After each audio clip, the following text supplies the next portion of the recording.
성경 말씀은 시편 90편입니다.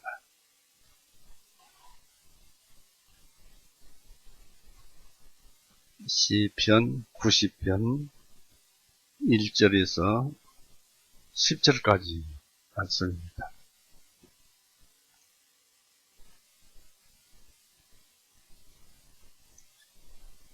시편 90편 1절에서 10절 말씀입니다. 같이 뜻을 생각해 보시면서 읽어봅니다. 주님께서는 모든 세대들에서 우리의 거처가 되셨나이다.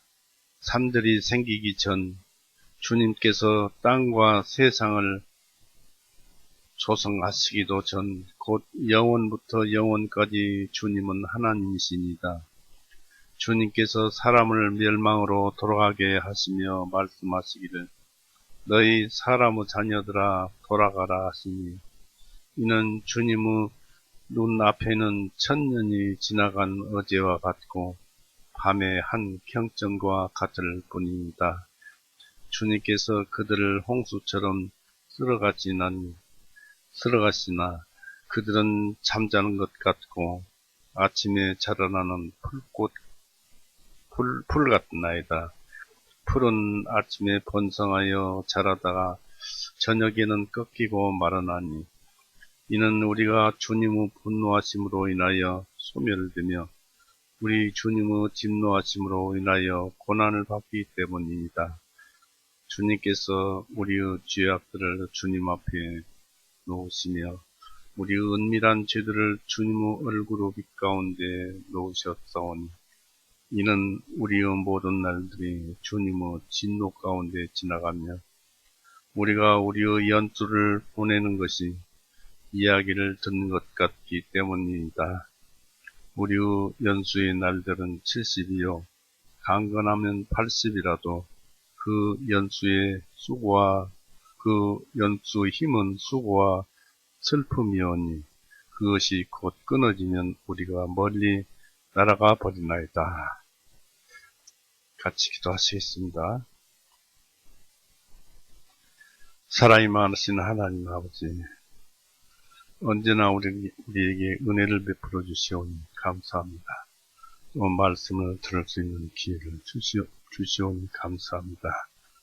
세상에 여러 가지 말과 또 소리가 있고 그 위에 요사스러운 말이 많아서 하나님의 말씀을 왜곡시키고 또 믿지 못하게 하는 그런 요설들이 많이 있습니다.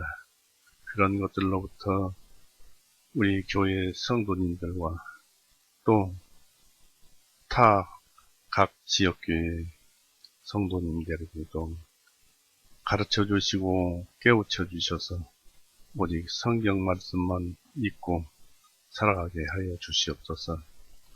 오늘도 주님의 그 고귀한 말씀을 이렇게 찾아서 읽었습니다. 참으로 우리 자신이 어떤 존재인가를 알려주시며 또 우리에게 그 뜻에 따라서 열심히 주님 말씀대로 거듭나서 일하라고 하시는 줄 압니다. 우리의 모든 것은 주님께 달려있고 또 주님께서 우리에게 마음을 주시고 또 생각을 주시고 능력을 주셔야 우리가 일을 하는 줄 압니다. 우리의 마음이 그렇게 주시는 은혜에 응답해서 일을 하도록 하게 해 주시옵고 다만 언제나 주님을 감사하며 또 기뻐하며 또 그렇게 살도록 인도하여 주시옵소서. 오늘도 주님의 말씀을 폈습니다. 끝까지 함께하여 주시옵고 우리를 사랑하여 주옵소서. 예수님의 이름으로 기도드렸사옵나이다. 아멘. 감사합니다. 반갑습니다. 시편 90편은 우리가 자주 들어보는 글 귀절입니다. 그래서 그 뜻을 좀 더, 좀 자세히 찾아보고, 이 안에서 우리에게 하나님께서 무엇을 가르치시는가, 그것을 이제 그 교훈을 배워보겠습니다. 이 시편 90편은 이 모세의 기도입니다. 모세의 기도이고 그 성경 시편 90편 조그마한 해설란에도 기도라고 모세의 기도라고 기록되어 있습니다. 앞에 이제 시편 89편은 바벨론 포로 시기에 지은 시로 볼 수 있지만은 이 시편 90편은 출애굽 이후 광야에서 모세가 쓴 것으로서 모세는 오경을 쓰되 창세기를 기록한 자로서 참으로 선지자 중에서 선지자로서 위대한 선지자입니다. 그가 모세 오경을 기록했다는 그 사실은 놀라운 사실입니다. 하나님께서 모세에게 많은 은혜를 부어주시고 그래서 이제 창세기도 기록한 것이죠. 그런데 우리는 성경 기록에서 모세가 지은 찬양의 노래가 있습니다. 출애굽기 15장에 이스라엘이 애굽에서 이제 탈출해가지고 또 하나님을 노래하는 결국 예수님을 노래한 것이죠. 그 노래가 계시록 15장 3절에서 어린 양의 노래로 또 언급되어 있습니다. 그러니까 구원받은 사람들의 노래이지요. 또 모세의 교훈의 노래가 신명기 32장에 기록되었습니다. 그러나 시편 90편은 모세의 기도라고 불리우고 있습니다. 시를 지은 시기는 이스라엘이 광야에서 불신앙과 불평과 반역으로 그들의 시체가 광야에 묻힐 것이며 총 38년간에 걸쳐서 38년간에 걸쳐서 그 시대의 20세 이상은 여호수아와 갈렙만 빼고 가나안에 들어가지 못하리라는 그 하나님의 선고 이후에 이 시편이 기록되었다고 합니다. 모세의 또 다른 노래가 있는데 시편 31전 19절 21절이 그 이스라엘 가나안 정착을 지목한 것이었다면은 시편 90편은 광야 그 방랑을 지시한 그런 기도라고 볼 수 있습니다. 물론 당연히 광야 생활을 해야 했겠지만은 그들은 아직 성경적으로 또 하나님을 많이 겪어보지 못해서 깨우치지 못한 사람들이었습니다. 겨우 출애굽에서 2년 동안 광야에서 생활을 하였죠. 이 민수기 14장에서 그들의 그 반역이나 이런 것을 찾아볼 수 있습니다. 민수기 14장 보세요.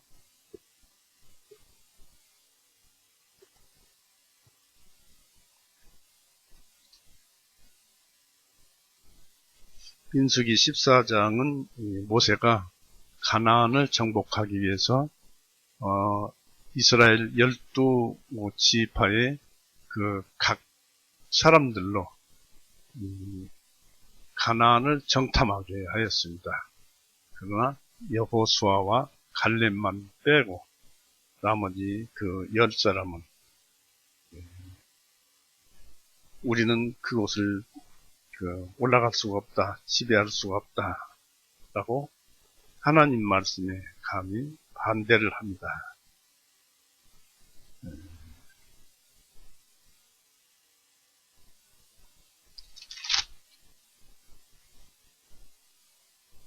이 14장 보시면은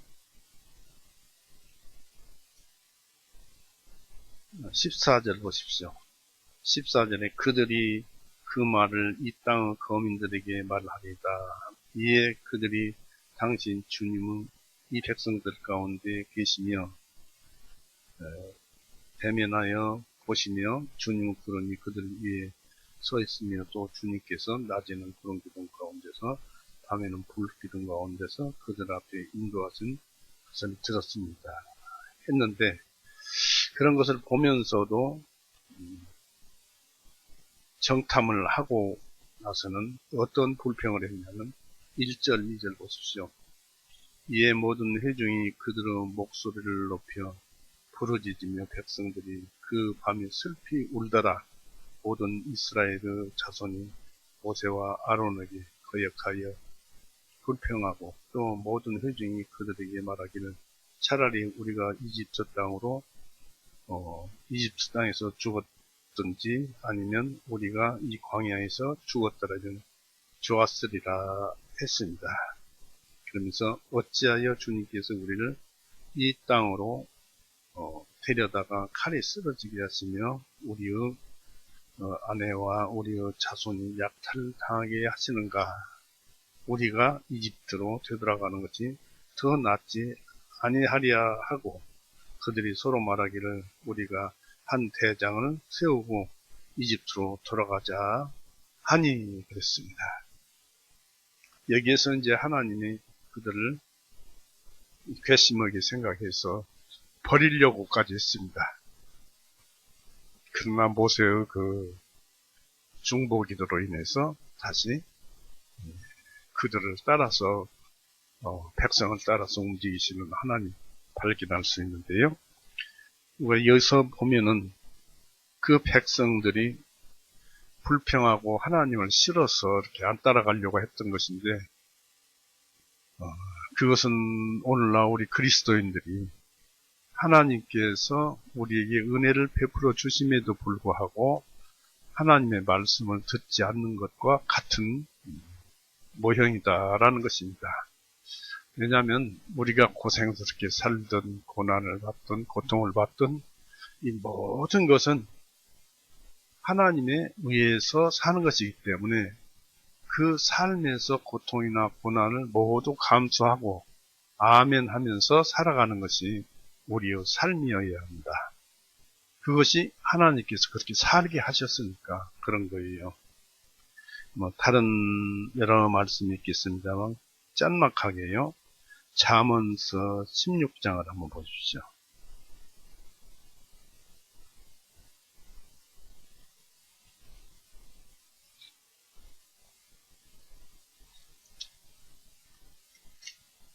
잠언서 16장 1절 사람이 마음으로 준비하는 것과 그 혀의 대답은 주님으로부터 나느니라 했습니다. 그러니까 사람이 여러 가지 모든 일을 하는 것은 하나님께로부터 주어져서 마음이 생기고 그 다음에 그 말의 대답도 하나님께서 주셔서 그렇게 행동하고 일을 하는 것이다 라는 것입니다. 또 20장 한번 보십시오. 20장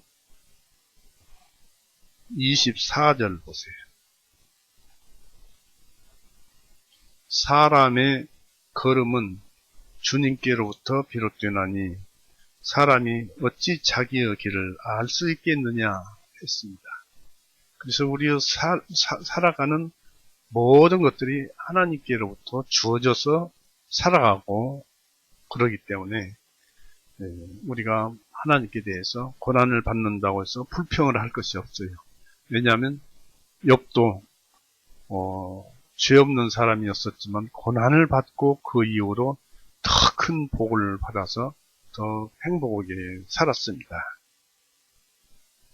그래서 우리가 이제 그런 것이 있습니다만은 잠언서 16장 1절을 다시 봐야 돼요. 우리에게 생각을 주시는 분은 하나님이라고 그랬는데 하나님께서는 선한 생각만 줘요. 히브리서 13장에 보시면 예수 그리스도께서 선한 마음을 주신다고 그랬는데 그 선한 마음 외에 악한 마음은 누가 주겠습니까? 사단이 주겠죠. 사단이 주지만 또 그 사단이 주는 생각에 의한 그 행위도 결국 하나님에게서 나는 것인데 그들을 하나님께서 내버려 두기 때문에 나쁜 짓을 하도록 내버려 주기 때문에 그렇게 되는 것입니다. 그래서 우리는 마음속에 선한 일로 인해서 고난을 받거나 고통을 받으면 하나님께서 우리에게 은혜를 베풀어 주시는 것이다 하고 그 삶 자체에 감사해야 되겠습니다. 우리의 삶을 감사해야 되겠더라 그런 얘기입니다. 이렇게 이스라엘은 가나안 땅을 2년 지나서 정복하고 행복하게 살 수 있었는데도 그 이후로 38년간을 더 광야 생활을 하게 됐지요. 고통스러운 생활을 하면서 그 20세 이상으로부터 그 고난으로 인해서 그 자녀들이 배워서 힘을 기르고 마음을 기르고 생각을 키워서 가나안을 정복하게 하십니다. 또 이 모든 일도 하나님께로부터 나온 것입니다. 그래서 아까도 말씀을 드렸습니다마는 신명기 31장에서 19, 21절에 보면 모세의 노래인데 이것은 가나안 정착을 지목한 것이었다면 시편 90편은 광야 방랑을 이제 명령한 것입니다. 너희는 이 땅에서 죽어야 할 것이다 하면서 지시한 그 말씀이 민수기 14장에 찾아볼 수 있습니다. 그래서 모세가 이 시편 90편을 지은 목적은 지루하고도 피곤한 광야 생활 중에 백성들이 천막 속에서 매일 있거나 최소한 장막 예배에서 매일 사용할 수 있도록 하게 하기 위하여서 지은 시라고 합니다. 그래서 이스라엘 사람들이 참 고생을 많이 했어요. 광야 38년 돌아다니면서 고생하면서 그래도 그들이 열심히 살아온 것은 하나님이 자기의 하나님이라는 데 있습니다. 비록 죽을지라도. 그러나 이제 가나안에 들어간 사람들은 더욱 행복하겠죠. 먼저 이제 시편 90편 1절에서 6절을 한번 보시겠습니다. 주님께서 1절에서 6절 주님께서는 모든 세대들에게 우리의 거처가 되셨나이다. 산들이 생기기 전 주님께서 땅과 세상을 조성하시기도 전 영원부터 영원까지 주님은 하나님이시이다. 주님께서 사람을 멸망으로 돌아가게 하시며 말씀하시기를 너희 사람의 자녀들아 돌이키라 하시니 이는 주님의 눈앞에는 천년이 지나간 어제와 같고 밤의 한 경점과 같을 뿐이니다. 주님께서 그들을 홍수처럼 쓸어가시나니 그들은 잠자는 것 같고 아침에 자라나는 풀 같나이다. 풀은 아침에 번성하여 자라다가 저녁에는 꺾이고 마르나니 했습니다. 여기서는 모세가 하나님의 영원하심과 하나님 안에서 누리고 있는 백성들의 그 유익을 들어서서 백성을 위로하고 인간의 취약성을 생각해서 이스라엘이 겸손을 갖춰야 할 것을 기도한 것입니다. 곧 하나님을 향할 때 사용할 수 있는 말들을 이스라엘 백성들로 입에 넣어 주었습니다. 언제 어느 때라도 이스라엘을 돌보아 주시고 오늘날도 우리를 도와주시는 하나님께 찬양을 드리라는 말씀이 1절입니다. 주님께서 모든 세대들에서 우리의 거처가 되셨나이다. 지금 거듭나신 형제 자매님들 여러분은 지금 살고 있는 것이 내 집에서 세상 땅 내 집에서 사는 것이 아니라 하나님 안에서 살고 있습니다. 곧 예수님 안에서 살고 있어요. 그래서 거처가 하나님 안입니다. 그러니까 모든 세대들에서 우리의 거처가 되셨나이다. 그러니까 아파트가 없어도 또 집이 없어도 내가 사는 곳은 하나님 아니다라는 것을 여기서 이제 알면 되겠습니다. 그래서 주님께서는 모든 세대들에서 우리의 거처가 되셨나이다 했습니다. 이스라엘이 하나님의 진노를 받았고 또 자기들을 버리겠다고 위협하신 이상 자기들의 조상에게 보여주신 친절을 다시 강력히 그들은 호소하지 않을 수 없었던 것입니다. 이 가나안 땅은 장막 속에서 거처하던 그들의 조상 족장들에게 있어서는 순례의 땅이었습니다. 가나안 땅이. 그러나 이제 그들이 어디를 가든 하나님 안에 있으면, 하나님을 믿고 하나님 안에 있으면 그곳이 이 집에 있는 것처럼 평안하였던 것입니다. 그렇습니다. 어떤 곳을 다니든지 하나님을 믿고 하나님 안에 있으면 하나님이 우리의 집이요 거처입니다. 그리고 평안합니다. 하나님께 모든 건 맡기니까요. 애굽의 그 고통 속에서도 애굽의 그 노예 생활을 했죠. 이스라엘이. 그런 그 지푸라기도 주지 않고 벽돌을 찍어내게 하는 그런 고통 중에서도 하나님은 이스라엘 사람들은 집이었습니다. 피난처였습니다. 진정한 신자들은 하나님 안에서 편안하게 지내며 하나님 안에 있다는 것은 세상에서 만나는 모든 수고와 시련을 무마해주는 그들의 위로가 되었습니다. 우리가 숨을 곳은 하나님의 품속입니다. 힘들고 어렵고 슬플 때마다 하나님 품속으로 숨어버리십시오. 즉 말씀 속으로 숨어버리시기 바랍니다. 여러분의 집입니다. 이 하나님의 영원성에 대해서 영광을 하나님께 올리라고 2절에 말을 합니다. 2절에 보니까 산들이 생기기 전 주님께서 땅과 세상을 조성하시기도 전 영원부터 영원까지 주님은 하나님이시다 했는데 이 말씀은 잠언서 8장 25절 26절 그 말씀대로입니다. 산들이 정착되기 전에 내가 드러났으니 그분께서 아직 땅도 물도 세상 가장 높은 곳의 흙도 만들지 아니하셨을 때라고 했습니다. 곧 영원부터 영원까지 주는 하나님이시다고 합니다. 우리 역시 구원받으면 하나님과 함께 영원까지 살 수 있기에 하나님의 영원하심의 영광을 돌리라는 것입니다. 하나님이 영원 중간쯤에서 죽으신다고 하면은 안 되지요. 하나님은 영원하신 분입니다.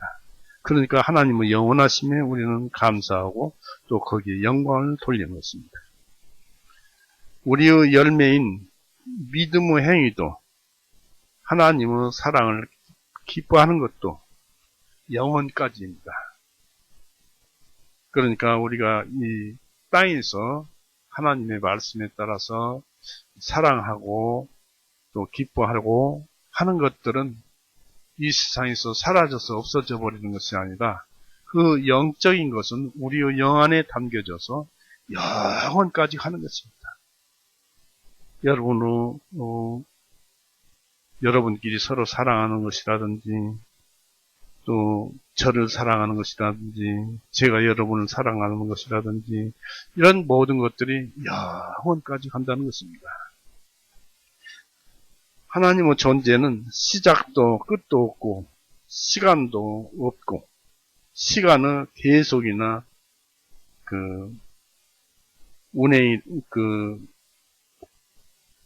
운행으로도 그것을 영혼을 측량할 수가 없고 나의 시작이나 생명의 종말이나 시간의 변화도 없이 어제와 오늘과 내일 그리고 영원히 똑같은 분이십니다.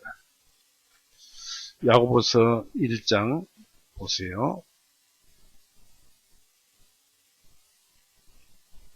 야고보서 1장 17절. 모든 선한 선물과 모든 완전한 선물은 이로부터 곧 빛들어 아버지께로부터 내려오나니 그분께서는 변함도 없으시고 회전하는 그림자도 없으시니라. 항상 영원하고 동일한 분이시다는 것입니다. 또 히브리서 13장 8절을 보세요.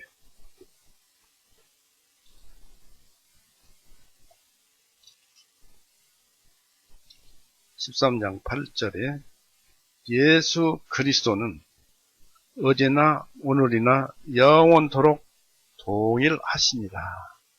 예수님은 하나님이시고 우리의 구원자여 중보자이시고 말씀이십니다. 이 우리가 인간으로서 알아들 수 있는 이 성경 말씀, 이 말씀 속에 들어있는 의미가 바로 예수님이요 하나님이십니다.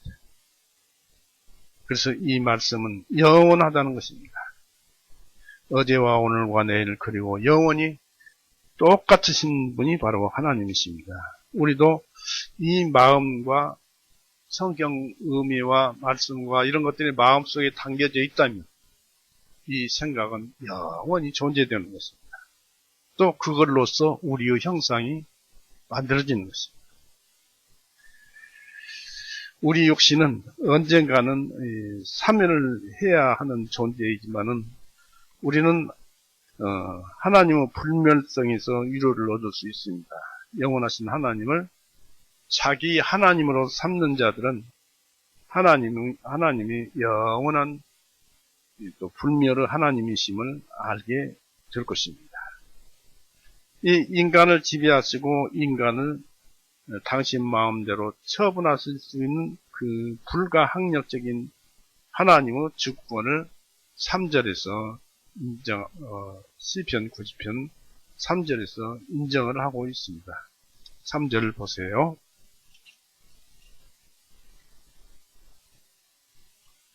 주님께서 사람을 멸망으로 돌아가게 하실 때 말씀하시기를 너희 사람의 자녀들아 돌이키라 하시니 했습니다. 주님께서는 원하시기만 하면은 흙으로 된 집, 우리 몸은 흙으로 된 집이죠. 흙으로 된 집 육체를 말씀 한마디로 티끌이 흙이 되게 하시나이다 라는 뜻입니다. 그리고 너희 인생들은 돌아가라고 말씀하셨나이다. 어디로 갑니까? 흙으로 돌아갑니다. 영은 주셨던 하나님께로 돌아갑니다. 하나님께서 질병이나 여러 다른 고난을 주어서 인간을 파멸케 하실 때에는 사람들에게 하나님께서는 당신께로 돌아오라고 부르시는 것입니다. 즉 죄를 뉘우치고 새로운 생명을 받으라고 부르시는 것입니다. 구원받으라고 부르시는 것입니다. 하나님은 때때로 너희가 저버렸던 내게로 돌아오라고 합니다. 에레미야 4장 1절에 기록되어 있습니다. 하나님께서 인생들에게 죽음으로 몰아넣으시겠다고 경고하실 때에는 인생들이 이미 죽음의 선고를 받은 것입니다. 너희들을 언제 죽음 속에 며칠 후에 너를 죽게 하겠다 라고 하면은 그 사람은 이미 그 날짜에 죽도록 선고가 되어 있어서 그 날짜에 죽습니다. 그러나 때때로 하나님은 그 인생의 생명을 다시 회복하시고 다시 생명과 건강으로 돌아가라고 말씀도 하시기도 합니다. 하나님은 죽이기도 살리기도 하시고 무덤에 내려보내시기도 또 무덤에서 다시 올라오게도 하시는 분이십니다. 신명기 32장 보세요.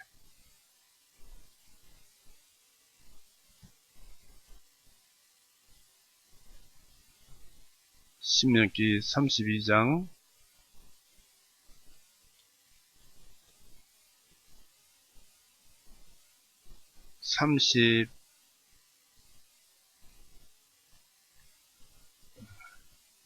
39절 보세요. 신명기 32장 39절. 이제는 나 곧 내가 그인 줄을 알라. 나와 함께하는 신은 없느니라. 나는 죽이기도 하고 살리기도 하며 나는 상하기도 하고 낫기도 하나니 내 손에서 건질 자가 아무도 없느니라 하셨습니다. 그러니까 우리가 모든 것을 구하고 의지할 분은 하나님, 곧 이 말씀에 의지해야 되는 것입니다. 이 말씀은 예수님이요, 하나님이요, 성령님. 사무엘상 한번 보세요.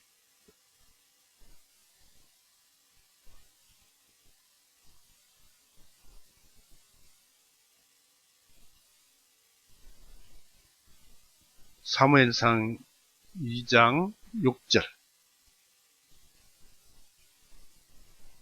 여기에도 역시 같은 말씀이 기록되어 있습니다.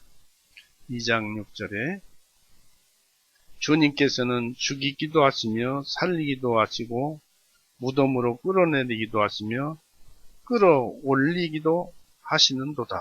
그러니까 모든 것을 주관하시는 분이 죽이기도 하고 살리기도 하고 땅속에 묻기도 하고 묻어져 있는 그 사람을 다시 살려서 꺼내기도 하시는 분이 하나님이시다. 전지전능하신 분이다. 그런 얘기입니다. 그분한테 의지하고 그분한테 구해야지. 내가 해야겠다.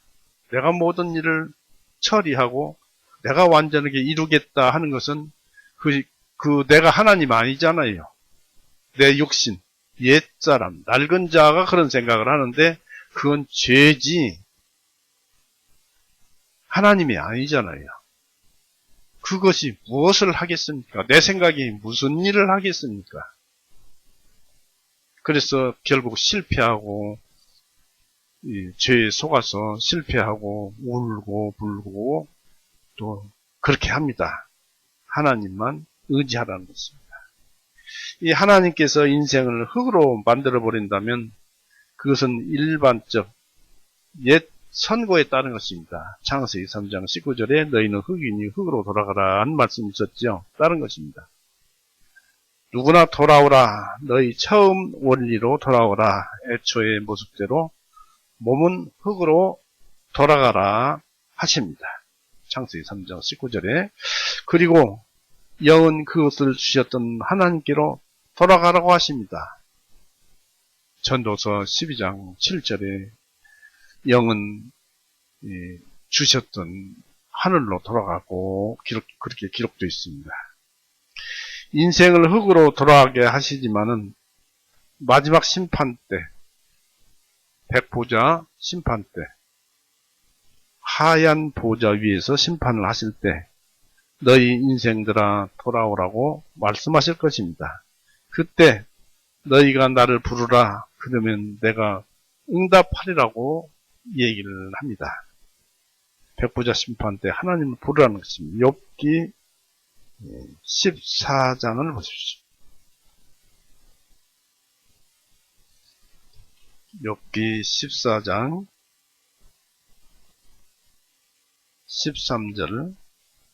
13절에서 읽어봅니다. 만일 사람이 죽으면 그가 다시 살아나리까? 나의 변화가 올 때까지 나의 정해진 때의 모든 날을 나는 기다리겠나이다. 그러니까 사람이 죽으면은 언젠가는 다시 일어난다는 것입니다. 하나님에 의해서. 나의 정해진 때에 모든 날을 나는 기다리겠나이다. 즉 부활 때입니다. 백보자 심판 때. 주님께서 부르시리니 내가 주님께 대답하리다.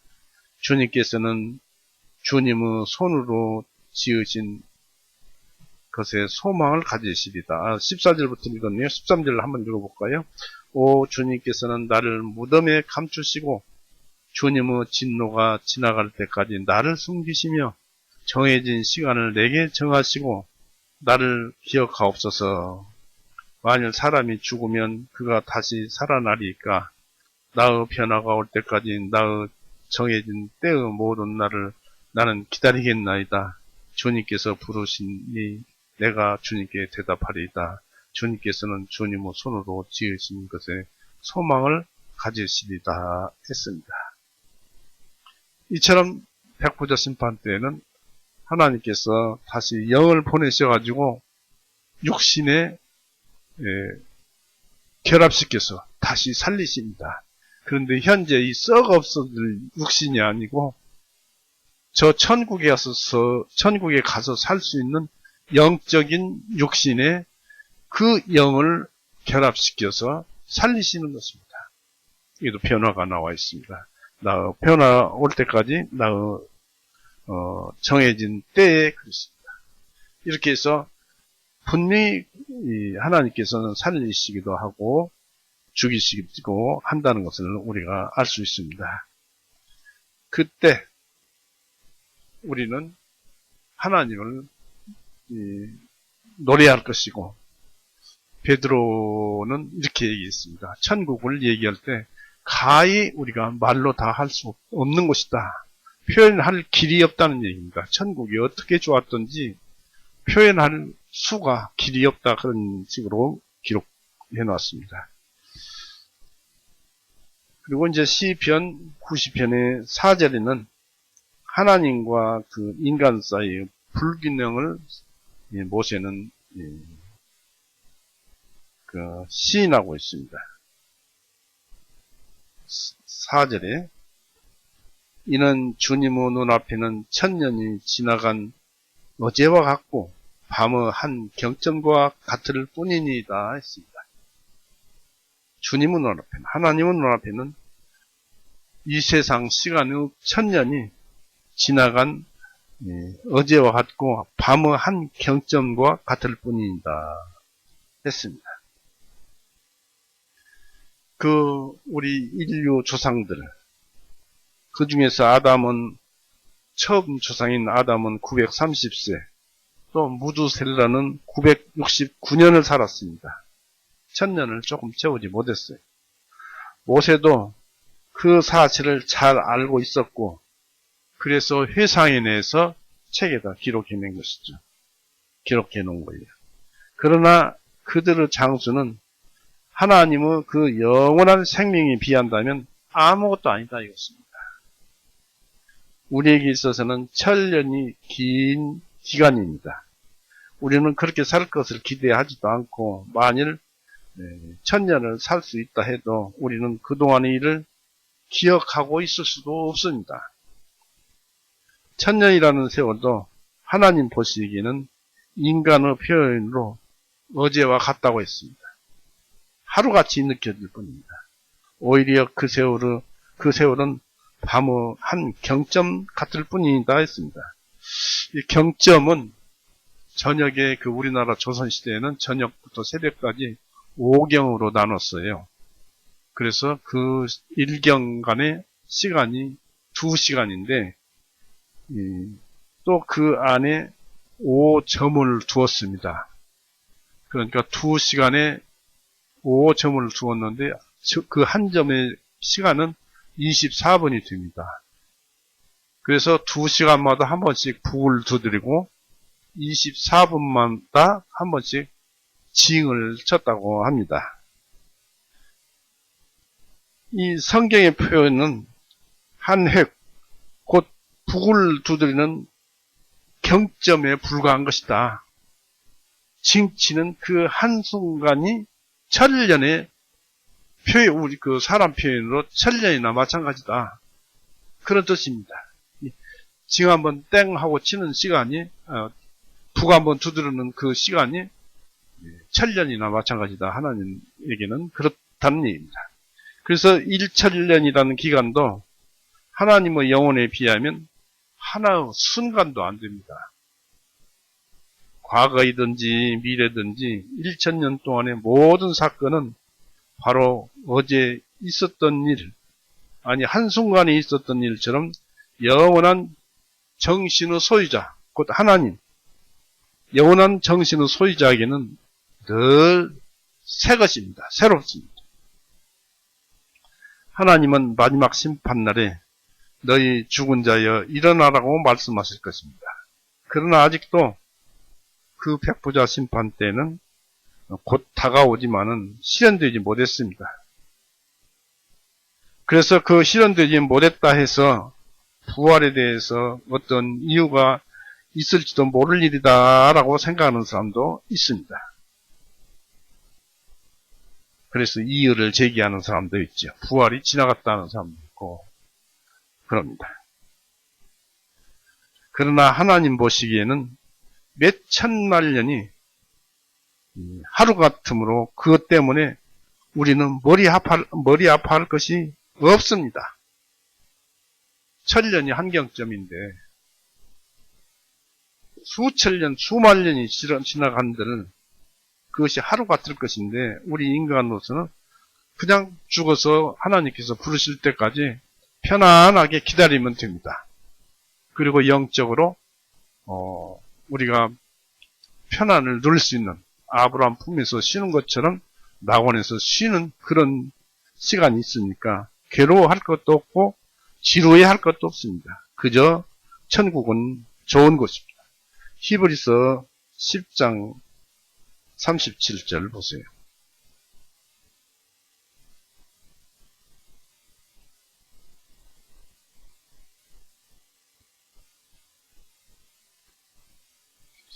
히브리서 10장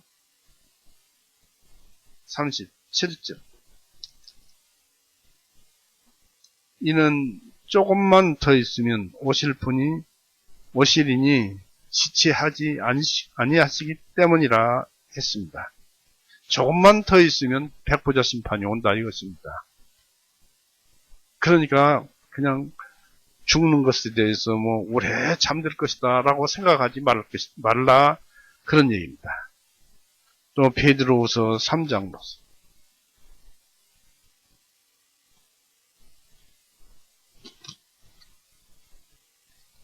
베드로후서 3장 8절.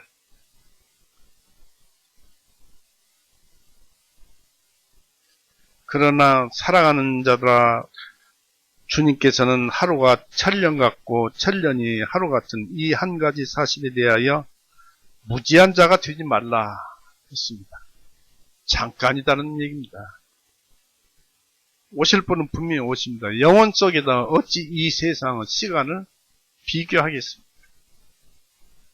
우리 하나님은 회전하는 그림자도 없고 어제나 오늘이나 동일하다 하시다는 것을 아까 야고보서 1장 7절과 히브리서 13장 8절에서 찾아봤고 읽어봤습니다. 본래 이 세상에서 시간이라는 것은 사물의 변화로 생겨나는 것입니다. 그런데 영의 세계는 사물이 없잖아요. 영적인 것뿐이지. 그러니까 시간이 없어요. 공간이 없고 영혼밖에 없다 이것입니다. 이제 5절 6절 보시겠습니다.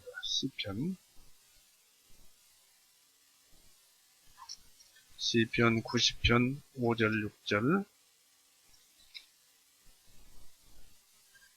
주님께서 그들을 홍수처럼 썰어가시나니 그들은 잠자는 것 같고 아침에 자라나는 풀 같나이다. 풀은 아침에 번성하여 자라다가 저녁에는 꺾이고 마르나니 했습니다. 인생을 노래하고 말을 한 것입니다. 인생의 목숨은, 사람의 목숨은 죽어가고 있는 목숨입니다. 하나님께서는 그들을 홍수처럼 썰어가시나니 라고 5절에 말을 했어요. 즉 인생들은 끊임없이 영혼의 대양의 물줄기를 하고 흘러내려가고 있습니다. 끊임없는 그 물줄기와 함께 옮겨져 갑니다. 영혼 속에서 그 한 점에 불과한 이 세상 시간에서 옮겨져 가고 있습니다. 우리는 태어나자마자 죽기 시작합니다. 매일의 삶이 죽음을 향해서 다가가고 있습니다. 어떤 때는 홍수가 났을 때처럼 불가항력적인 힘에 의해서 순식간에 수많은 사람이 죽어버립니다. 쓸려가 버리기도 합니다. 죽음이란 불가항력적인 힘이 끊임없이 닥쳐오는 대홍수로 여기서 표현한 것입니다. 죽지 않을 사람이 누가 있겠습니까? 인생은 꿈속의 생과 같아서 사람들은 홍수처럼 끌려갈 것입니다. 그러나 지금은 그들이 잠자는 것 같고 하였습니다. 곧 그들이 인생 무상을 모르고 또한 무서운 영혼이 닥쳐오고 있다는 사실을 모르고 있다는 것입니다. 우리가 아무리 몇십 년을 살았지만은, 이 나이까지 살았습니다만은, 지나온 세월이 도저히 잘 기억나지도 않을 뿐더러, 이 생각을 해보면 무엇을 했지 하면서 보니까 어제 하루만 살아온 것 같더라, 이것입니다. 어제 하루만 살아온 거예요. 표현이 아주 좋습니다. 그래서 잠자는 것 같다는 것입니다.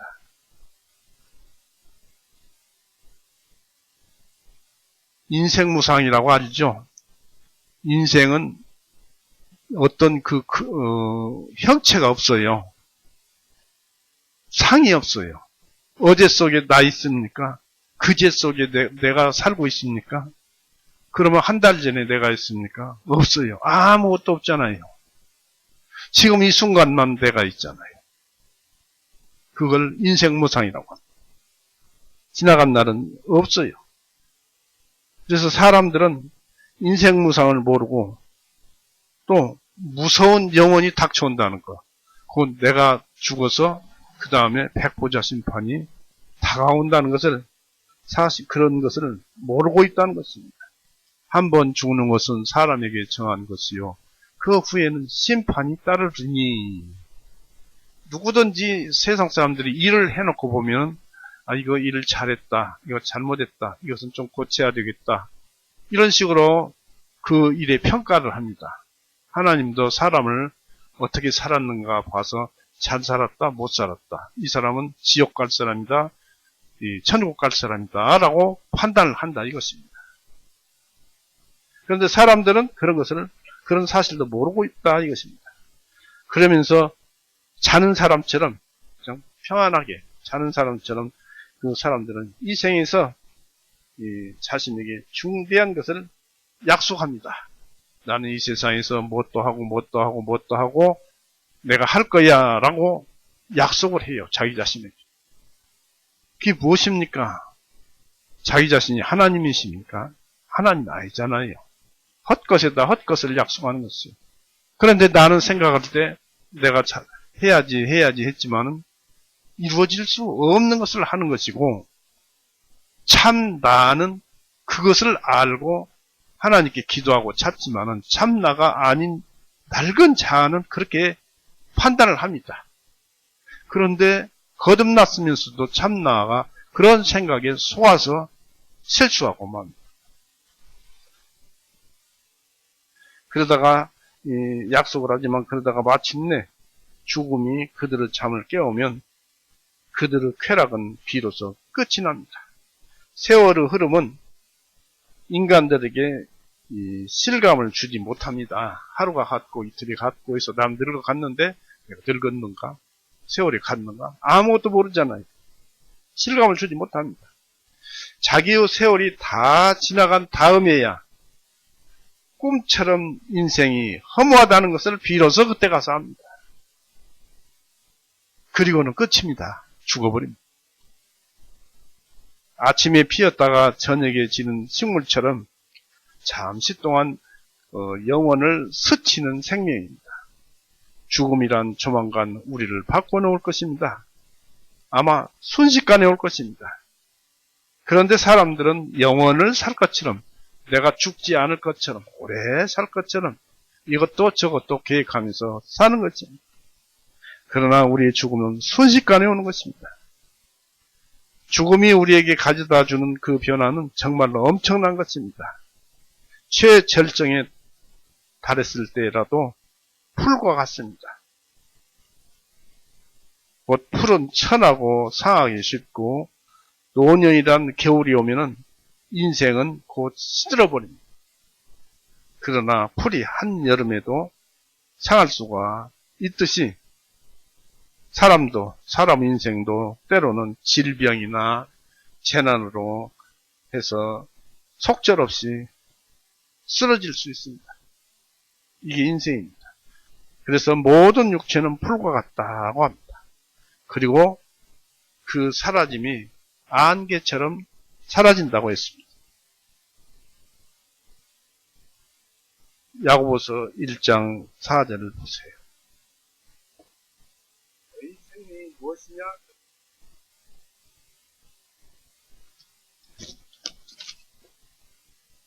야고보서 1장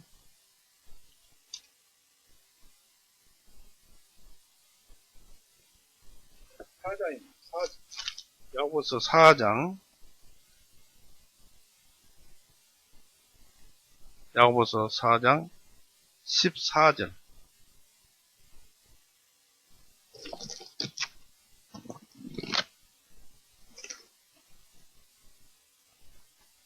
야고보서 4장 14절. 너희가 내일 무슨 일이 일어날지를 알지 못하나니, 그러죠. 우리는 내일 일을 한 치 앞도 모르죠. 일어날지를 알지 못하니 너희 생명이 무엇이냐? 그것은 잠깐 보이다가 사라지는 수증기와 같으니라. 우리가 평생을 살았지만은 그 사는 시간이 수증기가 일어나가지고 바람 불면 사라져버리듯이 그냥 사라져버리는 것이 우리의 인생이요, 생명이라는 것입니다. 그래서 우리는 허무한 인생, 아무것도 해놓은 것이 없는 그런 인생을 살다 가는 사람들이 우리 옆에 많이 있는 것을 봅니다. 우리는 무엇을 또 이뤄놨죠?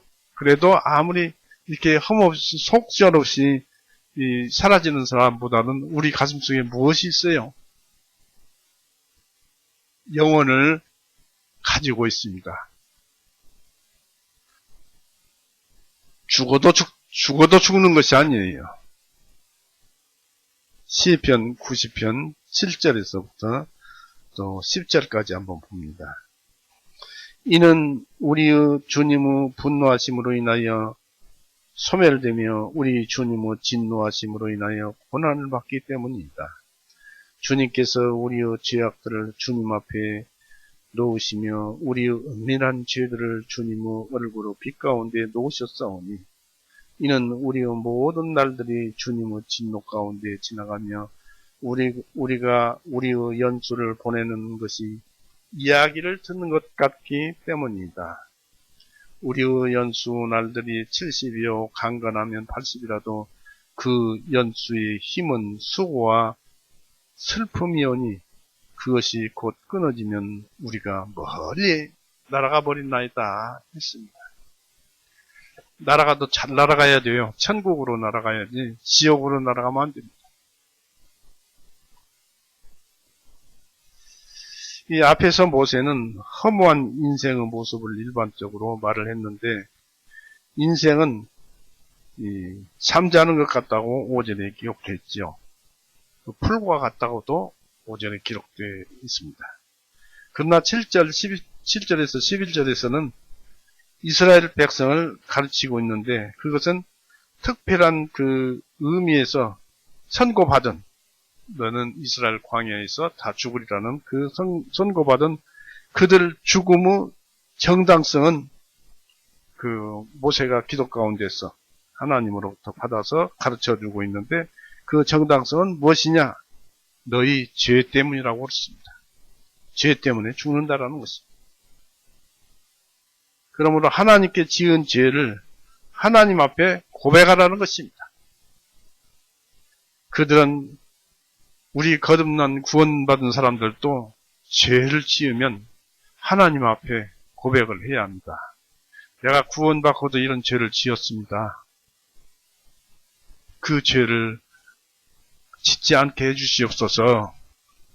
그 죄를 저희들로부터 그런 죄들을 갚기 위해서 예수님께서 피 흘리고 죽으셔서 우리 모든 죄를 용서하시고 사랑과 은혜 가운데 의를 우리에게 베풀어 주셨는데 저희가 또 죄를 지었습니다.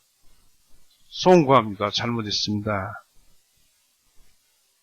우리가 구원받기 위해서 빌어야 할 죄는 없지만은 사함받기 위해서 빌어야 할 죄는 있는 것입니다. 그래서 주님으로부터 그러한 그 구원의 복음의 말씀이 감동적으로 우리 안에 울려올 때 우리는 바로 그 죄에서 되돌아설 수 있는 것입니다.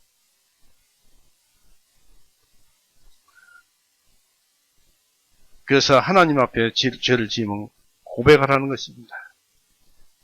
그런데 이제 그 이스라엘에게는 너희는 흙이니 흙으로 돌아가라는 선고 외에 광야에서 하나님을 진노케 한 그 특정한 표징을 지니고 하나님께 반역했다 하는 그 표정을 지니고 살다가 죽어야 했습니다. 이 주님의 분노하심으로 소멸되어 그리고 우리의 분노 날이 이미 지나갔나이다. 즉 하나님의 선고가 내렸기 때문에 그대로 이루어지는 것이요. 그때까지의 기간은 찰나라는 뜻입니다. 이렇게 말씀하는 것도.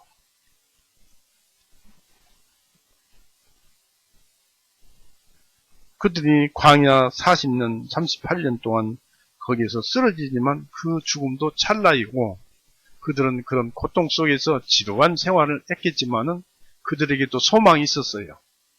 하나님은 우리 하나님이다. 그리고 선택된 민족이다. 하나님이다. 그렇게 생각하는 사람도 있는 반면에 하나님을 믿지 않는 그런 사람도 있었을 것입니다. 이스라엘이 불행에 빠진 원인은 불복종으로 인한 하나님의 진노하심 때문임을 인정하라고 가르치고 있습니다. 우리는 소멸되어 놀라나이다 또는 고난받나이다 라는 뜻입니다. 그런데 그것은 무엇 때문에 그러느냐면 주님의 분노 때문이옵니다 라고 7절에 기록되어 있습니다. 이는 우리가 주님의 분노하심으로 인하여 소멸되며 우리 주님의 진노하심으로 인하여 고난을 받기 때문입니다 라고 했습니다. 그래서 우리가 살면서 고난받고 힘들고 이상하게 그런 것들은 우리가 지난날에 죄를 짓지는 않았었는가, 죄를 하나님을 거역해서 죄를 짓지는 않았었는가를 살펴봐야 합니다.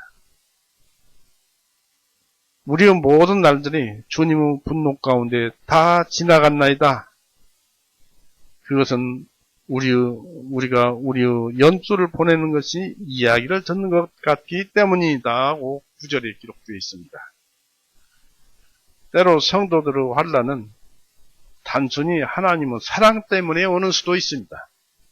왜냐하면 은혜를 주시기 위해서 단련시키려고 고난을 주세요. 욥처럼. 그런 것은 얼마든지 받아야 합니다. 우리의 삶이 그래서 주님 안에서 항상 생활하고 간다면 하나님께서 고난을 줄 때 나에게 더 은혜를 주시리라는 것을 생각하십시오. 그러나 죄인이든지 선한 사람이든지 죄 때문에 오는 책망은 무조건 하나님의 분노에서 오는 것입니다. 특히 하나님은 이스라엘의 죄악을 어느 누구 죄보다 더욱 노하십니다. 무슨 말씀입니까? 그리스도인들의 죄를 지으면 하나님께서 더 기분 나빠하신다는 뜻입니다. 우리는 흔히 죽음이 인간의 본성에 속한 것이라고 해서 무시하기 일쑤입니다. 우리는 언제 한번 죽겠지, 언젠가는 한번 죽어 라고 무시합니다. 실상은 그렇지 않습니다. 인간의 본성이 처음부터 순결과 정직을 지속했더라면 죽음은 찾아오지 않았을 것입니다. 그러나 죽음이란 하나님의 정에 대한 빚입니다. 빚졌어요. 정에 대해 빚을 졌어요. 그래서 죽어요. 또 율법에 대한 빚입니다. 죄가 세상에 들어왔을 때 죽음이 죄 때문에 탄생된 것입니다. 생겨났어요. 우리는 본성의 타락과 또 연륜에 따라 쌓이는 그 질병, 고난, 또 어떤 괴로운 그 질병 때문에 소멸되고 또 있지 않느냐 이것입니다. 이 전부 죄 때문에 그렇습니다. 질병에 걸렸으면 하나님의 분노 때문에 그렇구나 하고 그걸 되돌이켜서 살펴보고 하나님께 제가 이러이러했습니다 라고 고백을 하면서 하나님께 은혜를 간구하면 되는 거예요. 그러면 하나님께서는 분명히 은혜를 베풀어 주십니다. 나는 지금 어디가 아픕니다 라고 하나님께 기도를 했어요. 그러면 하나님께서는 그 기도에 따라서 가장 최고의 것을 그 사람에게 내려줍니다. 아픈 것을 치료하지 않을 수가 않게도 치료해 주지 않지만은 그 다른 것, 치료하는 것보다 더 좋은 것으로 최고로서 은혜를 베풀어 주시는 것입니다. 그러니까 은혜를 간구해야 됩니다. 그래서 우리는 이런 질병이 걸리거나 고통이 오거나 그러면 모든 것을 하나님의 진노 때문이라고 얘기해야 합니다. 우리에게 닥치는 죽음의 공격이 너무나 갑작스럽기 때문입니다. 죽음은 갑작스럽게 닥치잖아요. 죽음은 하나님의 분노의 산물로서 하늘에서 불경스럽고 불의한 인간들에게 내려집니다. 거듭난 자는 이미 죽어있는 육신을 통해서 열매를 맺어야 합니다. 우리가 육신을 입고 있는 것은 열매를 맺으라고 육신을 주신 것이죠. 빌립보서 보십시오.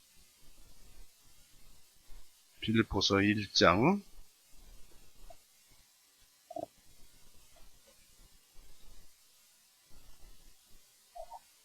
이 육신 속에는 맨 죄밖에 없는데 왜 하나님께서 이 죄 있는 육신을 달고 살라고 하겠습니까?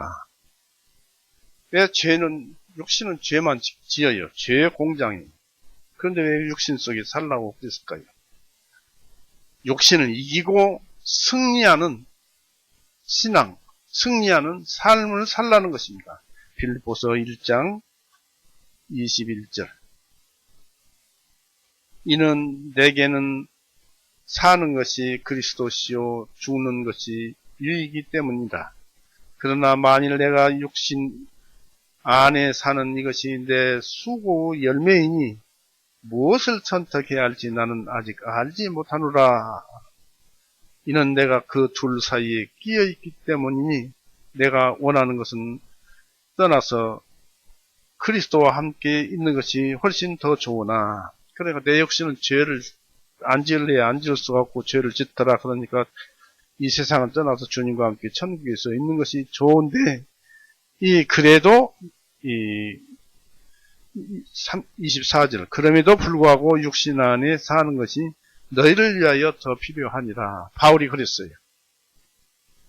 즉 너희를 전도하고 하나님의 말씀을 전하기 위해서 내가 더 사는 것이 너희에게 유익이고 또 그것이 나의 열매이고 그렇다, 그런 얘기입니다. 그러면서 23절 다시 보시겠습니다. 22절. 그러나 만일 내가 육신 안에 사는 이것은 내 수고의 열매이니 무엇을 선택해야 할지 나는 아직 알지 못하노라 했습니다. 그러니까 육신 안에 사는 것이 내 수고의 열매다. 21절에는 이는 내게는 사는 것이 그리스도시요 했습니다. 죽는 것이 유익이기 때문이다 했습니다. 그러니까 주님도 내 육신 안에 계시고 나도 내 육신 안에 있고, 그래서 내가 육신 안에 사는 것은 예수님 안에 사는 것인데, 이 육신을 가지고 예수님과 함께 살면서 열매를 맺으라는 것입니다.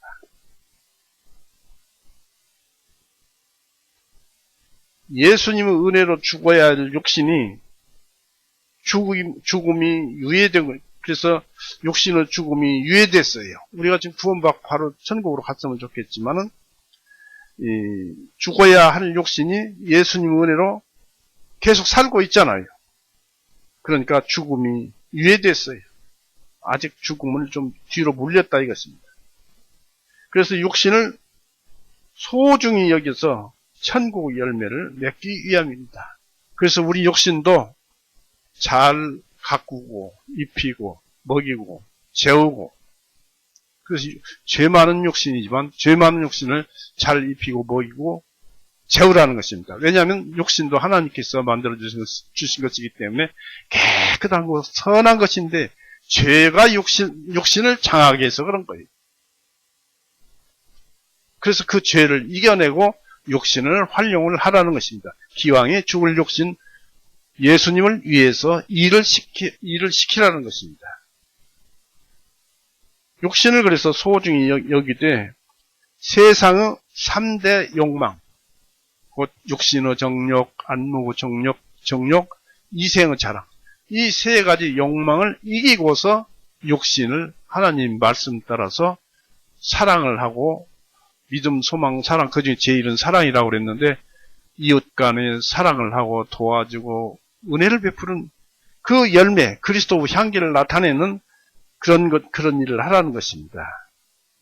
곧 죄의 인격을 죽이면서 살고, 육신이 죄를 많이 지음으로써 때가 되기 전에 하나님의 분노로 죽어버리는 불행을 당하지는 말자. 그리스도인으로서 일찍 죽지는 말자. 죄로 인해서 죽지는 말자. 그런 얘기입니다. 그래서 우리에게는 그런 은혜가 주어져 있어요. 이 세상 사는 동안 그렇게 살아야 할 것입니다. 이 모세는 이스라엘에게 죄를 고백해야 한다고 가르치고 있습니다. 하나님을 믿지 않고 불평하는, 그리고 또 다른 죄로서 하나님을 격분케 하였다는 것입니다. 8절에 그렇게 기록되어 있습니다. 주님은 우리의 죄악들을 주님 앞에 놓으시며 우리의 은밀한 일들을 주님의 얼굴빛 가운데 놓으셨으니 했습니다. 하나님께서는 인생들아 나를 격분케 하지 말라고 합니다. 그러면 내가 너희를 상하지 않으리라고 말씀하셨습니다. 그 죄를 지어서 하나님을 격분시키면 상한다는 것입니다. 신명기 29장 보세요.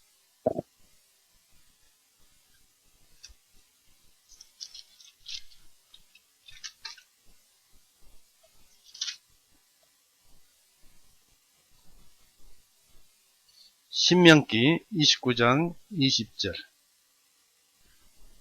주님께서는 그런 자를 아껴두지 아니하시고 오히려 주님의 진노와 그분의 질투 연기가 그 사람을 대적하여 이 책에 기록된 모든 저주들이 그에게 내릴 것이며 주님께서 그 이름을 하늘 아래로부터 지워버리시되 했습니다. 그래서 죄를 지어서 하나님을 노하게 하지 말자 이것입니다. 죄를 끊자 그런 얘기. 죄를 끊으려면 어떻게 해야 합니까? 하나님의 말씀에 따라야죠. 그런데 하나님은 냉정한 법적으로만 보는 분이 아니에요. 우리 육신이 그렇게 방해를 놓으니까 그 육신을 따라서 살지 않으려고 우리 거듭난 참나가 열심히 노력을 해도 죄를 지어요. 어차피 이 진흙바닥인 이 세상을 걸어가는 동안에는 발에 흙이 묻기 마련입니다. 때문에 그런 것을 예수님께서 중보하시고 하나님께서는 그런 것을 이해하시고 우리를 다 화내지 않고 이 세상을 살아나가게 합니다. 우리의 싸움이 참 지난하고 괴로운 싸움입니다. 갈라디아서 한번 보십시오. 그래도 그렇게 살으라고 합니다. 갈라디아서 5장.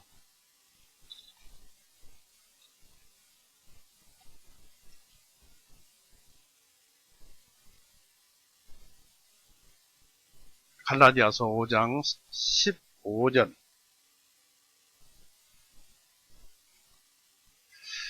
15절에 그러나 만일 너희가 서로 물어뜯고 삼키면 서로에게 소멸되지 않도록 주의하라. 내가 이것을 말하노니 성령님을 따라서 행하라. 그리하면 너희가 육신의 정욕을 이루지 아니하리라.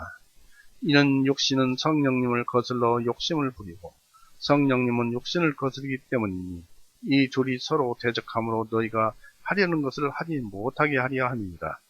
그러나 만일 너희가 성령님의 인도하심을 받으면 너희는 율법 아래 있지 아니하니라 했습니다. 성령님을 따르면 된다는 얘기입니다. 그런데 여기서 보니까 성령님과 육신이 계속 싸운다고 그랬잖아요. 그래서 우리가 이 사도 바울은 로마서 7장에서 죄의 법에 붙잡혀 들어갔다. 욕망에 붙잡혀서 내가 진 적이 많이 있다라고 로마서 7장 끝부분에 기록을 해놓았습니다.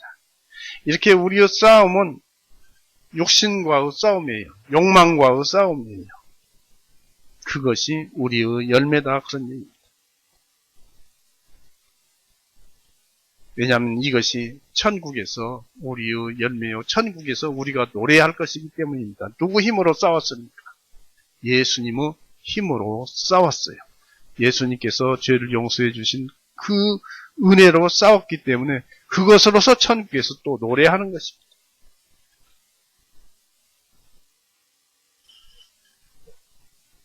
하나님은 격분하지 말라고 그랬습니다.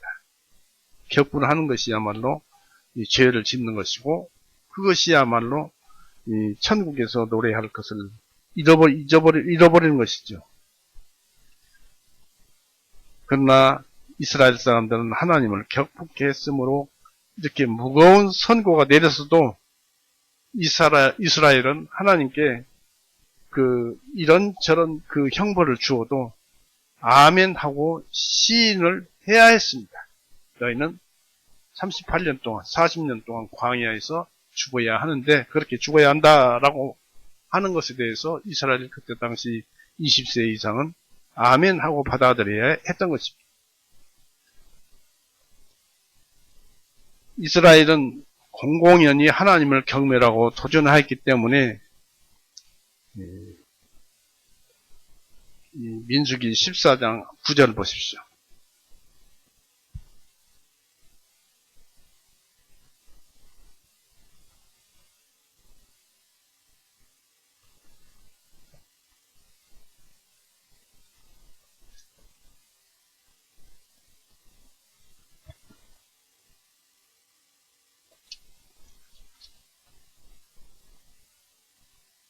(14장 9절) 오직 너희는 주님을 대적하여 거역하지 말며 너희는 그 땅의 백성들을 두려워하지 말라. 이는 그들은 우리를 위한 빵이기 때문이라. 그들의 보호자는 그들을 떠났고 주님께서는 우리와 함께 계시니 그들을 두려워하지 말라. 모든 회중이 그들을 돌로 치려 하자. 주님의 영광이 회중의 성막 안에서 온 이스라엘 자손 앞에 나타났더라. 주님께서 모세에게 말씀하시되 이 백성들이 언제까지 나를 경노하게 하려느냐. 내가 그들 가운데 보여준 모든 표적들에도 불구하고 그들이 언제까지 나를 알지 아니하겠느냐라고 합니다. 우리의 삶이 하나하나가 하나님에 의해서 사는데 우리가 언제까지 하나님을 모르고 살겠느냐라는 그런 말씀과 동일하다고 생각할 수가 있습니다. 이 주님은 우리의 죄악을 주님 앞에 놓아두셨나이다 라고 합니다. 하나님은 그들의 불신과 원망, 하나님의 능력에 대한 불신, 그리고 젖과 꿀이 흐르는 좋은 땅을 경멸하는 것을 목격하였습니다. 이스라엘은 자기들에게 주신 축복을 걷어차버린 것입니다. 또 이스라엘이 은밀한 죄가 하나님을 저버렸기 때문에 그 죄를 고백해야만 했습니다. 주님은 우리 은밀한 죄를 아셨나이다 라고 8절에 말을 합니다. 이러한 죄는 마음에 있고 그 죄가 모든 악행의 밑바탕에 깔려 있었습니다. 그 죄는 우리 자신보다 더 상세히 하나님께서 알고 계십니다. 신앙과는 달리 마음은 애굽으로 돌아간 자들, 마음속에 이 우상을 감추어둔 자들은 배신자들이나 우상숭배자로 취급될 것입니다. 자기들의 죄악을 합리화하려는 자들, 죄를 은폐하려는 자들은 어리석은 자들로서 하나님 앞에 다 드러납니다. 명명백백하게 드러납니다. 요즘에는 제가 이제 제 사적인 얘기입니다만, 요즘에는 얼마 전서부터는 어렸을 때부터 지은 죄가 하나 둘 생각이 나요. 하루에 한두 가지씩은 생각이 나요. 그래가지고 이 심장을 찢는 것처럼 아파옵니다. 그러면 저 어찌 할 줄을 모르고 소리를 지르기도 합니다. 그러다가도 이 예수님을 생각하면 그 찌르는 것이 가라앉습니다. 이러듯이 죄라는 것은 계속 사람을 쑤십니다. 이걸 쓴뿌리라고 하는데, 그래도 죄는 계속 솟아나오고 또 죄의 욕망도 발생을 합니다. 이게 참 죄 무섭습니다. 이 하나님께서 다 그런 죄를 생각나게 해주신 것 같고, 저로 하여금 더 겸손하고 낮아지고 또 죽으라고 그렇게 가르쳐 주신 것 같습니다. 이스라엘에게 자신들은 죽어가고 있는, 그리고 사라져가는 존재임을 의식하면서 자기들의 생이 영원하거나 즐거울 것이라고 생각하지 말아야 한다는 것을 가르치고 있습니다. 왜냐하면 그들에게 선고된 그 선고는 돌이킬 수 없는 것이기 때문입니다. 민수기 14장 보십시오.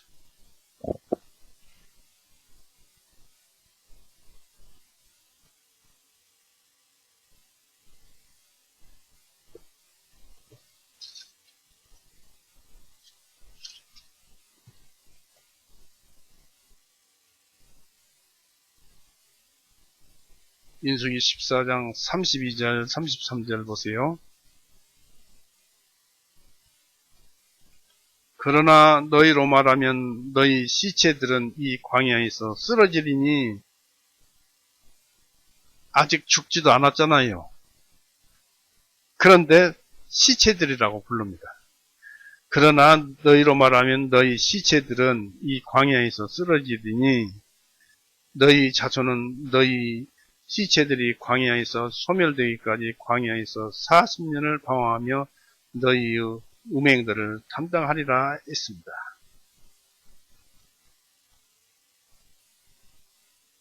이렇게 그 자손들이 이제 이렇게 그 고통을 받는 것이죠.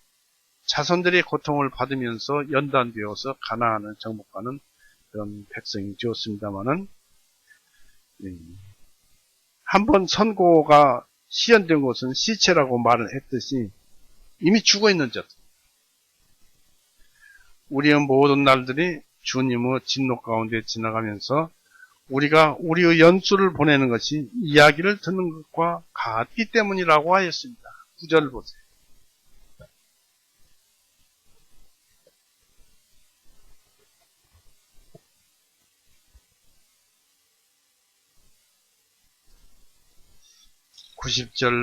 시편 90편 9절, 이는 우리의 모든 날들이 주님의 진노 가운데 지나가며 우리가 우리의 연수를 보내는 것이 이야기를 듣는 것 같기 때문이다 했습니다.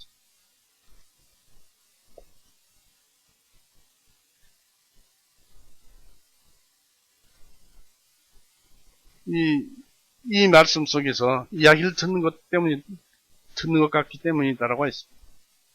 그래서 이스라엘이 그들의 연수를 몽땅 빼앗긴 것은 아니지만, 그들이 왕국에서 보낸 즉 그들이 광야에서 보낸 제2년부터 제40년까지의 기간에 있었던 일들은 조금밖에 또는 조금도 기록되지 않았던 것입니다. 헛생활을 산 거예요. 아무리 고생을 하고 살았어도 헛된 생활을 사는 것입니다. 허무하게 사는 것입니다. 그들이 애굽에서 나온 후 그 세월은 덧없이 지나고 또 역사의 소재가 될 가치가 조금도 없었던 것입니다. 그것은 일순간에 지나가 버렸습니다. 그러나 그들이 모두 소멸되어 가는 중에도 다른 한 세대가 일어나고 있었습니다. 바로 20세 미만이죠. 가나안 땅에서 영광을 누리리다 했던 세대는 광야에서 소멸되어 버렸고, 또 그들은 광야에서 겨울을 맞이한 것입니다. 이런 말은 광야 같은 이 세상이 살고 있는 우리 모두에게 적용될 수 있습니다. 즉 우리는 우리의 일생 중 매년 또는 일생을 이야기를 듣는 것 같이 한순간에 다 허비하고 맙니다. 우리의 생애를 지나온 주위에 보면은 어떻게 살아왔는지 잘 기억되지 않습니다. 죄로 점철된 우리 인생의 잘못과 어리석은 삶으로 잃어버리고 낭비한 허무하게 보낸 세월 때문에 가슴을 쥐어 뜯는 후회와 한탄만 하게 됩니다. 세월을 그저 값없이 보내고 그런 것들이죠. 곧 주님 안에서 말씀에 순종하며 살아가는 삶만이, 그런 생활만이 영혼 속에서 이야기거리가 되는 것입니다. 하나님 안에 열매로 남는 것입니다. 우리의 인생이 마치 이 얘기를 듣는 것 같이 순식간에 지나가 버렸습니다. 그러나 이야기를 듣는 것 같은 그 연한은 얼마나 될까요? 우리가 주님과 함께 살아온 날들을 그 기록을 천국에서 전부 한테 모아보면 매일 그렇게 살진 않았을 테니까 그것은 얼마나 될 것이냐 이겠습니다. 그 연한도 사실상 보잘것이 없다는 것입니다. 우리는 기껏해야 어제부터 있었을 뿐입니다. 오늘 말씀은 이 욥기 8장 9절 읽고 마칠까 합니다. 욥기 8장 9절 보십시오.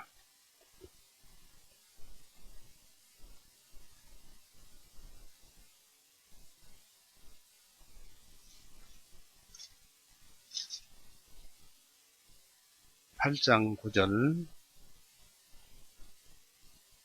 이는 우리는 겨우 어제부터 있었을 뿐이며 아무것도 모르나니 이는 땅에 있는 우리의 날들이 그림자이기 때문이다 했습니다. 우리의 삶이 그림자가 되지 않기 위해서 하나님과 항상 함께하는, 성경 말씀과 함께하는, 그리고 모든 성경의 중심점은 예수 그리스도의 그 사역입니다. 그것이 진리요 길이요 생명이고 또 그것이 사랑이요 의입니다. 예수님의 사랑을 여러분 마음속에 새겨서 그 사랑을 나타내는 것이야말로 천국에 기록되는 것입니다. 믿음, 소망, 사랑, 그 중에 제일은 사랑이라고 그랬는데, 믿음은 천국에 들어감으로써 이루어져 버리고, 소망도 천국에 들어감으로써 이루어져 버리고, 사랑은 계속 해야 합니다. 때문에 우리가 이 세상에서 사랑하면서 살아가는 것, 또 그 속에 우리가 들어있고 예수님이 들어있습니다. 그리고 우리의 찬송이 들어있는 것입니다. 그래서 우리는 겨우 어제부터 있었을 뿐이다가 아니라 옛날서부터 오래 살았었나이다 라고 하는 그런 사람이 되었으면 좋겠습니다. 오늘 이렇게 해서 마치겠습니다. 기도하시겠습니다. 사랑이 많으신 하나님 아버지, 오늘 시편 말씀으로 해서 우리의 인생의 그 덧없음과 그 속에서 우리가 어떻게 살아야 할 것인가, 값없이 살지 말고 하나님과 사는 어떤 것을 우리가 살아야 할 것인가 하는 것을 알고자 성경을 찾았고 말씀을 입에 올렸습니다. 우리의 삶이야말로 헛것으로 되지 않게, 허무하고 무상한 것으로 되지 않게 하기 위해서 주님과 함께 동행하며 사는, 또 형제 자매와 함께 동행하며 사는, 그리고 형제 자매를 사랑함으로써 주님을 사랑하는, 그것은 형제 자매님 속에 주님이 계시기에 우리가 형제를 사랑하는 것은 예수님을 사랑하는 것이오니, 그런 사랑으로 인해서 우리가 더욱 이 세상을 살아가는 즐겁고 기쁨이 되도록 해서 천국에서 남는, 열매가 되어서 남는 그러한 것이 되게 하여 주시옵고, 우리의 삶 속에서도 언제나 어렵고 고난과 고통이 있더라도 그거 역시 하나님께서 우리에게 주신 은혜의 선물이라는 것을 알고 우리 마음속에 불평, 불만하지 말고 감사하며 살며 또 고난이 닥치면은 죄로 인해서 온 것인지 우리를 연단시키기 위해서 온 것인지 그것을 하나 둘씩 깨우쳐서 주님께 감사를 표하는 우리 교회 성도님들이 되도록 하게 하여 주시옵소서. 두서없이 주님의 말씀을 올렸습니다. 주님께서 그저 좋은 것만 마음속에 기록되게 하여 주시옵소서. 우리를 죄에서 영원히 구원해 놓으시고 지금은 하늘 보좌 우편에서 아니 우리 마음속에서 우리를 구워보시는 우리 구주 예수 그리스도 이름으로 아버지께 기도 올렸사옵나이다. 아멘. 마치겠습니다.